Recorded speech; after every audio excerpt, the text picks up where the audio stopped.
Bismillahirrahmanirrahim. Assalamualaikum warahmatullahi wabarakatuh. Alhamdulillahilladzi bini'mati tatimmu salihat. Ashhadu an la ilaha illallah wahdahu la syarikalah. Wa ashhadu anna Muhammadan abduhu wa rasuluhu amma ba'du.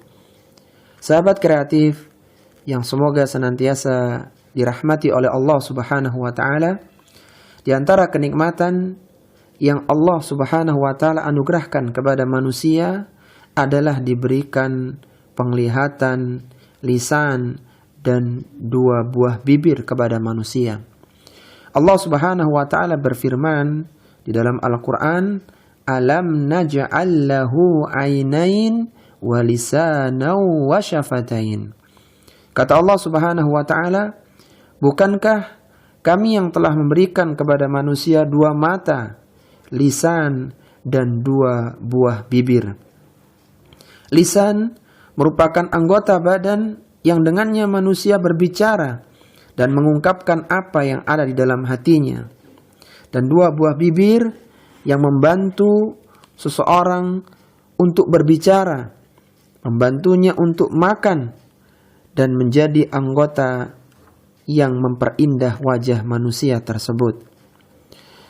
Ucapan yang keluar dari lisan seseorang akan mempengaruhi aktivitasnya. Ketika ucapan seorang itu baik, maka akan baik pula aktivitasnya. Sebaliknya, ketika seorang itu ucapannya buruk, maka akan buruk pula seluruh aktivitasnya. Yahya bin Katsir rahimahullahu ta'ala pernah mengatakan, "Ma salaha mantiqu rajulin illa araftu dzalika fi sa'ili amalihi wala fasada mantiqu rajulin qad illa araftu dzalika fi sa'iri amalihi." Kata Yahya bin Katsir rahimahullahu taala, tidaklah aku menemui orang yang baik dalam ucapannya melainkan aku melihat baik pula dalam aktivitasnya, dan tidaklah aku bertemu dengan orang yang buruk dalam ucapannya kecuali aku melihat buruk pula pada semua aktivitas orang tersebut. Jika ucapan telah diungkapkan, telah disampaikan, maka seorang akan mengikuti ucapannya. Sedangkan ucapan yang belum diucapkan, maka orang masih bisa mengendalikan ucapan tersebut. Abu Hatim bin Hibban al-Busti rahimahullahu ta'ala pernah mengatakan, "Al-kalimah idza takallama biha malakathu wa illam yatakallam biha malakaha." Kalimat, ucapan yang telah diucapkan maka seorang akan mengikuti ucapannya. Sedangkan ucapan yang belum diucapkan maka seorang masih mampu untuk mengendalikannya. Maka hendaknya seorang muslim berpikir sebelum berucap, karena setiap ucapan yang diucapkan oleh lisan akan diawasi oleh para malaikat. Akan ditulis apakah itu masuk dalam tulisan kebaikan ataukah tercatat dalam tulisan keburukan. Sebagaimana Allah Subhanahu wa taala berfirman dalam Al-Qur'an, "Ma yalfidhu min qaulin illa ladaihi raqibun atid." Tidaklah ada satu ucapan pun yang terlontar, yang keluar dari lisan manusia, illa ladaihi raqibun atid, melainkan di dekatnya ada malaikat pengawas yang selalu hadir, yang siap mencatat apakah itu ucapan-ucapan kebaikan yang bernilai pahala ataukah itu ucapan keburukan yang akan dianggap sebagai dosa. Dan ingatlah para sahabat kreatif yang semoga dirahmati oleh Allah Subhanahu wa taala, bahwa di antara penyebab yang menjadikan manusia masuk ke dalam neraka adalah akibat dari ucapan lisan mereka. Kebanyakan orang masuk ke dalam neraka itu di antara penyebabnya adalah karena ucapannya. Rasulullah sallallahu alaihi wasallam pernah bersabda, "Hal yakubbun nasu fin nari ala wujuhihim aw qala ala manakhirihim illa hasaidu alsinatihim." Tidaklah yang menyebabkan manusia menyungkurkan wajah-wajah mereka atau hidung-hidung mereka ke dalam neraka illa hasaidu alsinatihim, kecuali akibat dari ucapan lisan-lisan mereka. Maka hendaknya seorang muslim berhati-hati dengan ucapannya, karena bisa jadi satu ucapan yang keluar dari lisan seorang akan menjerumuskannya ke dalam neraka sejauh antara timur dan barat. Sebagaimana Rasulullah sallallahu alaihi wasallam menyebutkan dalam hadisnya, "Innal 'abda la yatakallamu bil kalimah yanzilu biha finnar ab'ada ma bainal masyriqi wal maghrib." Sesungguhnya ada seorang hamba yang mengucapkan satu kalimat saja, yang dengan kalimat itu dia terjerumus ke dalam neraka sejauh antara timur dan barat. Karena demikianlah besar pengaruh lisan, maka setiap pagi hari seluruh anggota badan manusia berpesan kepada lisan agar hati-hati dia berucap dalam hari itu.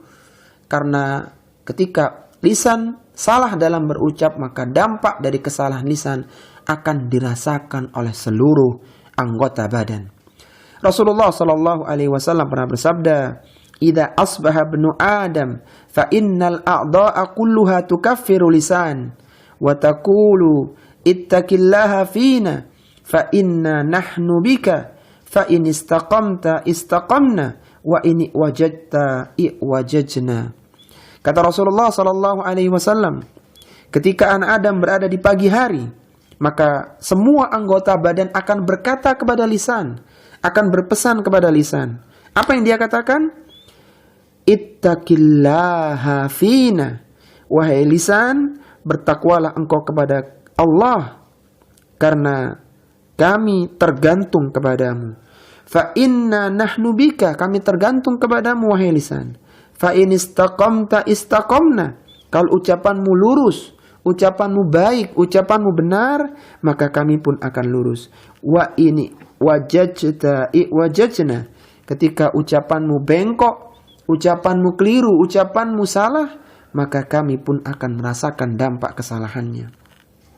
Di antara cara efektif untuk menjaga lisan dan untuk menyelamatkan seluruh anggota badan adalah dengan menahan lisan dari ucapan-ucapan keburukan dan ucapan yang tidak bermanfaat. Sebagaimana Uqbah bin Amir radhiyallahu ta'ala anhu pernah bertanya kepada Rasulullah sallallahu alaihi wasallam, "Ya Rasulullah, man najah?" Wahai Rasulullah, apa keselamatan itu? Bagaimana cara seorang bisa selamat wahai Rasulullah? Qala, maka Nabi sallallahu alaihi wasallam bersabda, "Amsik alaika lisanaka wal yasaka baituka wabki ala khati'atika." Cara selamat itu ada 3. Yang pertama adalah tahanlah lisanmu dari perkata-perkataan yang buruk, perkataan yang tidak bermanfaat. Wal yasaka baituka, hendaknya rumahmu terasa luas bagimu, engkau betah berada di rumah. Wabki ala khati'atika, dan menangislah terhadap kesalahan-kesalahanmu. Menjaga lisan merupakan salah satu sarana untuk bisa masuk ke dalam surga. Rasulullah sallallahu alaihi wasallam pernah menjamin dalam salah satu hadisnya, "Man yatmanli ma baina lihyaihi wa ma baina rijlaihi atman lahul jannah." Kata Rasulullah sallallahu alaihi wasallam, barang siapa yang menjamin bagiku apa yang ada di antara dua jenggotnya, yaitu lisannya, dan apa yang berada di antara dua kakinya, yaitu kemaluannya, maka aku menjamin baginya surga.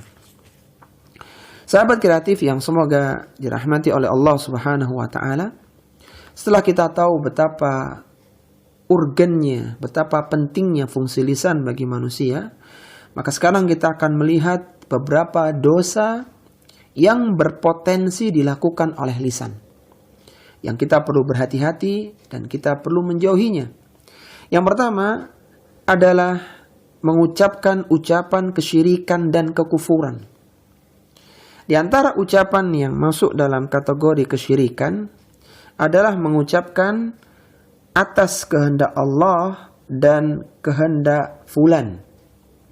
Misalnya, ada seorang yang sakit, kemudian dia berobat ke dokter spesialis, kemudian dengan izin Allah akhirnya dia mendapatkan kesembuhan. Karena saking senangnya, dia ucapkan kepada dokter itu, wahai dokter, aku sembuh ini dengan kehendak Allah dan dengan pertolonganmu, dengan kehendakmu. Ini ucapan kesyirikan. Yang benar, dia kalau ingin berterima kasih ke dokter, hendaknya dia katakan ini adalah dengan kehendak Allah, kemudian dengan usaha kerasmu, wahai dokter. Sebagaimana Rasulullah sallallahu alaihi wasallam bersabda, la taqulu ma syaa Allah wa syaa fulan, wa taqulu ma syaa Allah tsumma syaa fulan. Janganlah engkau mengatakan ini kehendak Allah dan kehendak fulan, tapi katakanlah ini kehendak Allah kemudian kehendak fulan.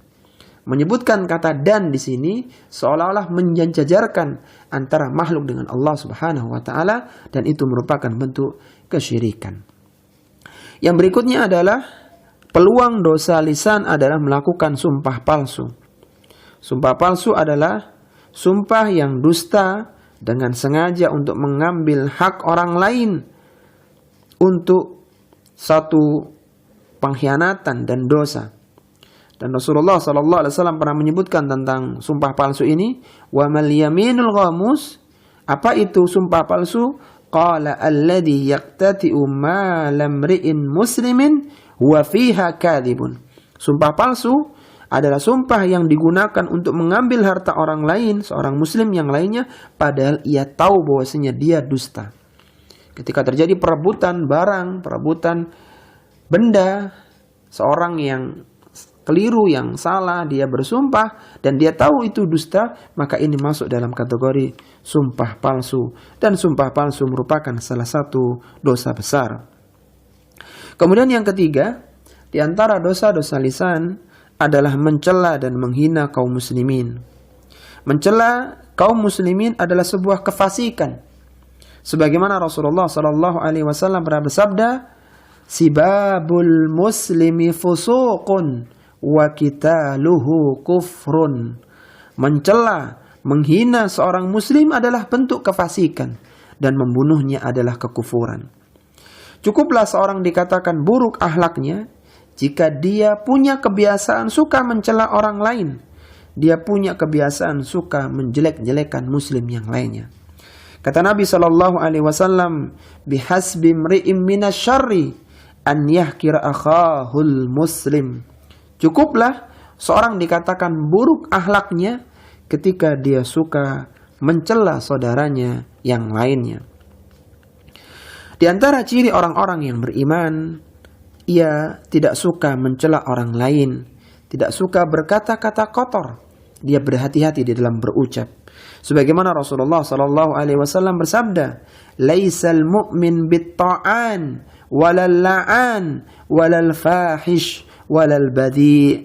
Kata Nabi sallallahu alaihi wasallam, seorang mukmin bukanlah orang yang suka mencela, bukanlah orang yang suka melaknat, bukan orang yang suka berkata-kata buruk, bukan orang yang suka berkata-kata yang kotor.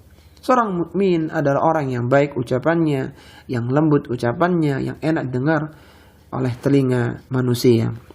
Kemudian yang keempat, sahabat kreatif yang semoga dirahmati oleh Allah Subhanahu wa taala, di antara dosa lisan adalah ghibah. Ghibah adalah menceritakan keburukan saudara sama muslim yang saudara tersebut tidak menyukainya. Sebagaimana Rasulullah sallallahu alaihi wasallam menyebutkan tentang ghibah, atadruna mal ghibah? Qalu Allahu wa rasuluhu a'lam. Qala dzikruka akhaka bima yakrah. Kata Rasulullah sallallahu alaihi wasallam, tahukah kalian apa itu ghibah? Para sahabat mengatakan, Allah dan Rasulnya yang lebih mengetahuinya. Maka Rasulullah sallallahu alaihi wasallam menjelaskan, ghibah adalah engkau menceritakan saudaramu yang saudaramu tidak suka diceritakan, seperti itu. Seorang yang biasa menghibah orang lain, maka pada hari kiamat ia akan mencakar wajahnya dan dadanya sendiri dengan kuku tembaga, wal iyadu billah. Sebagaimana disebutkan dalam hadis Anas bin Malik radhiyallahu taala anhu, Rasulullah sallallahu alaihi wasallam pernah bersabda, "Lamma urija bi marartu biqaumin lahum adfarun min nuhasin yakhmasuna wujuhahum wa sudurahum." Kata Nabi SAW, ketika aku dimi'rajkan, aku melewati sebuah kaum yang ia memiliki kuku dari tembaga. Yahmasuna sudurahum, yahmasuna wujuhahum wa sudurahum. Yang kaum itu mencakar wajah-wajah mereka dan dada-dada mereka dengan kuku tembaganya. Fakultu man haula ya Jibril. Maka aku bertanya, siapa mereka ini wahai Jibril? Qala, maka malaikat Jibril mengatakan, haula alladhina ya'kuluna luhuman nas wa yaqauna fi a'radihim. Kata malaikat Jibril alaihissalatu wassalam, mereka ini adalah orang yang dahulu ketika di dunia biasa memakan daging saudaranya, yaitu menghibah saudaranya dan menodai kehormatan mereka. Kemudian yang kelima, di antara dosa-dosa lisan adalah namimah, adalah mengadu domba. Mengadu domba adalah seorang menyampaikan pembicaraan satu orang kepada orang yang lainnya untuk menimbulkan keretakan hubungan di antara mereka. Dan namimah ini, adu domba ini, merupakan salah satu penyebab siksa kubur. Sebagaimana suatu ketika Rasulullah SAW melewati sebuah kuburan, melewati dua buah kuburan, kemudian beliau SAW bersabda, innahuma la yu'adzabani wa ma yu'adzabani fi kabirin. Sesungguhnya dua penghuni kubur ini sedang disiksa, dan mereka disiksa terhadap perkara yang dahulu mereka anggap biasa, bukan dianggap sebagai dosa besar. Amma ahaduhuma fakana yamshi bin namimah. Salah satu di antara keduanya dulu ketika di dunia dia biasa mengadu domba orang lain. Wa ammal akhar fakana la yastatiru min baulihi. Adapun yang kedua adalah tidak bertabir ketika ia buang air kecil. Seorang yang suka melakukan namimah, mengadu domba, maka dia tidak akan masuk ke dalam surga. Sebagaimana Rasulullah SAW bersabda, la yadkhulul jannata namam, tidak akan masuk surga orang yang suka mengadu domba.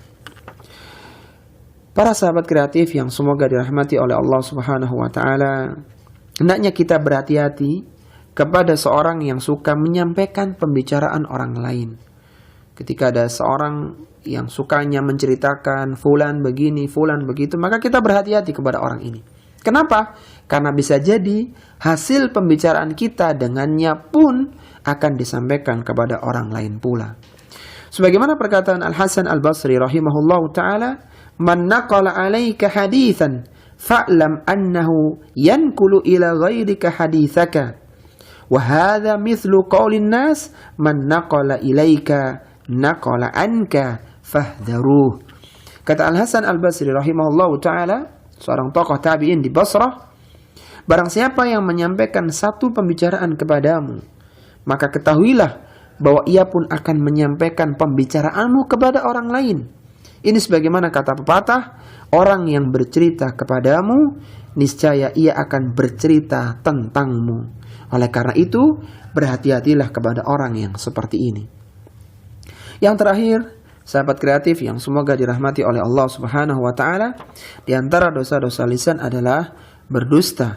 Dan seorang yang biasa berdusta, maka dia akan ditulis sebagai seorang pendusta. Dan dusta merupakan salah satu amalan yang mengantarkan kepada neraka, wal iyadu billah.